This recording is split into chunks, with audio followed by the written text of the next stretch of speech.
ہم بہت آسانی سے زندگی گزر کر، بہت ریلیکس زندگی ہے ہماری، بغیر کسی چنتے کے، بغیر کسی کھٹکے کے۔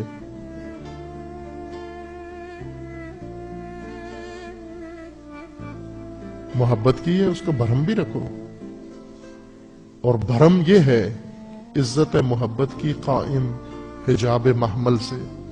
محمل قائم کرو، اس محمل میں لیلا کو بٹھاؤ لا کر۔ تم قیس ہو،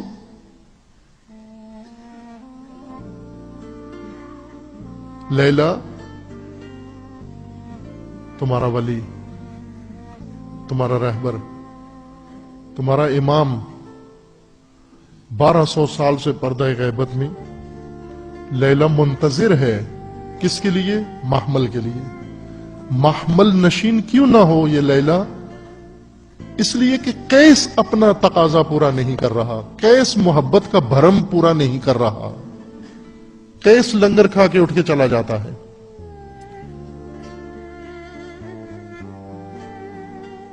ہم اپنی ذمہ داری پوری نہیں کر رہے۔ ہم نے نعرہ لگایا ہے محبت کا، لیکن آگے نہیں بڑھے۔ یہ محبت میدان میں لے جاتی ہے انسان کو، اور ہمارے سامنے ہم کر سکتے تھے، ہم دنیا کو بتا سکتے تھے، ہم اس کی تبلیغ کر سکتے تھے، ہم اسے پرچار کر سکتے تھے، ہم اسے فروغ دے سکتے تھے، ہم لوگوں کو ہم فکر بنا سکتے تھے۔ آج اپنی سرزمین کو دیکھیں، پاکستان کی سرزمین پر امامت کے لیے سب سے غیر آمادہ طبقہ کون ہے؟ کون سا ہے؟ شیعہ۔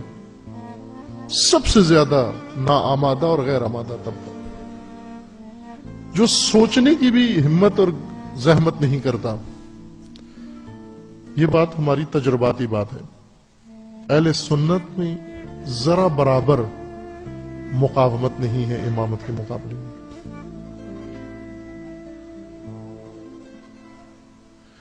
ابھی تک میرے تجربے میں نہیں آیا، وہ آپ کے علم میں ہے کہ کثرت سے اہل سنت کے ساتھ ہوتا ہے، ارتباط ہوتا ہے ان کی شخصیات کے ساتھ۔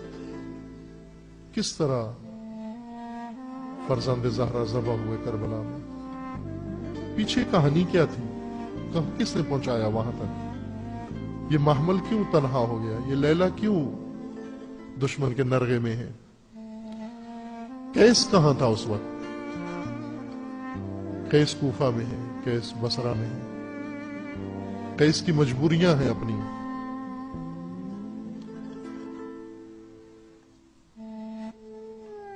اور اس سے بدتر 1200 سال سے پھر مہدویت، پردہ غیبت میں۔ کیوں؟ چونکہ محمل کا نگہبان قیس میدان میں نظر نہیں آتا۔ ہم موجود ہیں نا، ہم پاکستان میں موجود ہیں، ہم نظر بھی آتے ہیں۔ کہاں نظر آتے ہیں؟ ہم امامت کے محمل کی حفاظت میں نظر آتے ہیں یا کسی اور جگہ نظر آتے ہیں؟ نظر تو آتے ہیں، ہم کہاں نظر آتے ہیں؟ ہم کہاں ہوتے ہیں اس وقت جب یہ فیصلہ کن گھڑیاں آتی ہیں جہاں سے امامت و طاغوتیت کی راہیں جدا ہوتی ہیں؟ ہم کہاں کھڑے ہوتے ہیں اس وقت؟ ہم جہاں کھڑے ہوتے ہیں ہمیں پتہ نہیں ہوتا کہ اس لیلا پہ کیا گزر رہی ہے، ہمیں دیکھ کر کیا گزر رہی ہے، امام حسین کے قلب پر کیا گزر رہی ہے کوفیوں کو دیکھ کر۔ کوفی اس وقت کہاں ہیں؟ عبید اللہ کے ارد گرد جمع ہیں۔ اتنا دکھ قاتل کے خنجر کی ضربت کا نہیں تھا جتنا دکھ حسین کو ان کی بے وفائی کی ضربت کا۔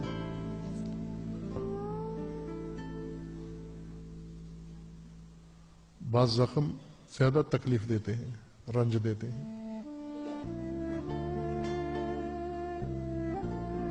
ایک روایت ہے امام عصر سے مروی ہے، توقی کہتے ہیں، امام عصر سے جو روایات آتی ہیں نمائندوں کو وہ نقل کی جاتی ہیں، وہ توقیات کہلاتی ہیں۔ ایک توقی کے اندر ہے، امام فرماتے ہیں کہ ہمیں یہ پڑھی بھی ہے میں نے بعض مجالس میں، یہ روایت پڑھی ہے کہ ہمیں آپ کے ہر عمل کی گزارش پہنچتی ہے ہمارے پاس، ہم آپ کے ہر عمل سے آگاہ ہیں.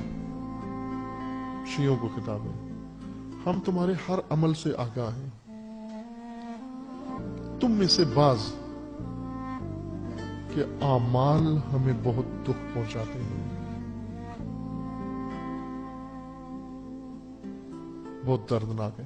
اور اس میں امام کا فرمانا ہے کہ اگر ہمارے شیعوں کے کچھ اعمال نہ ہوتے تو ہم بہت پہلے آپ کی سرپرستی کے لیے ظہور کر چکے ہوتے.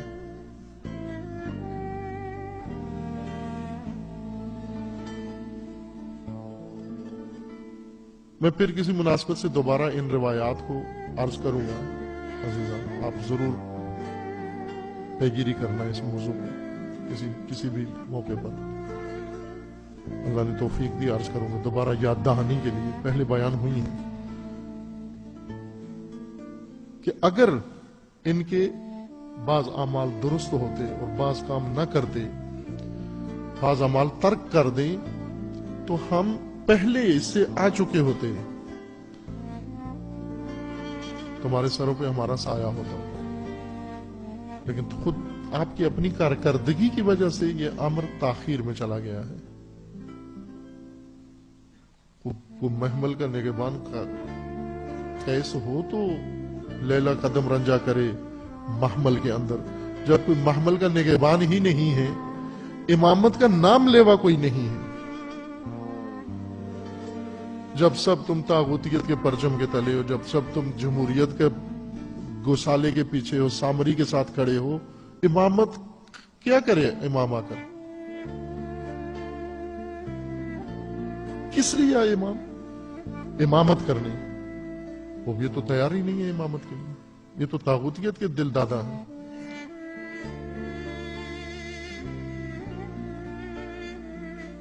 مہدویت عالمی نظام ہے، عالمی نظام اللہ کا، عالمی نظام.